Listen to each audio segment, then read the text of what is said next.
నీ పెద్ద ఆలోచన ఎందుకు మరీను? భక్తుడికి రామాలయం ఎంత అవసరమో పేదవాళ్ళకి అన్నదాన సమాజము అంతే అవసరం. మనం అందరం పూనుకుంటే ఊళ్ళో పెద్దలంతా ఇక్కడే ఉన్నారు. చాలా సంతోషం, చాలా సంతోషం. ఇదంతా చూసి ఏమిటా అని మీరు ఆశ్చర్యపోతున్నట్టున్నారు. ఏం లేదండి, మీరంతా నేను వెంటనే పెళ్లి చేసుకోపోతే నన్ను గ్రామం నుంచి బహిష్కరిస్తా ఉన్నారు. ఆలోచిస్తే మీ నిర్ణయం చాలా కరెక్టే అనిపించింది నాకు కూడాను. అందుకని పిల్లని అడగడానికి వచ్చానండి. ఎవరింటికి వచ్చావు? ఎవరి పిల్లని అడగడానికి వచ్చావు? బాలేవారండి మీరు. మీ ఇంటికే మీ పిల్లనే.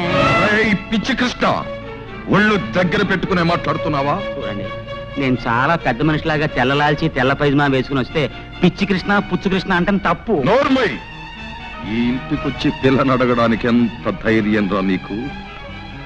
నా పిల్లలు జాతి రత్నాలు రా. నీలాంటి గులకరాళ్ళకిచ్చి పెళ్లి చేసే నికృష్టుని కాదు. ఇంకొక క్షణం నా కళ్ళ ముందుంటే నిన్ను నేను క్షమించలే. పో బయటికి. నేను గులకరాయినా? గులకరాయి? సరేనండి, మీ జాతి రత్నాలకి నాకన్నా గొప్ప మొగను తీసుకొస్తారేమో చూస్తాను. ఏమిట్రా నువ్వు చూసేది?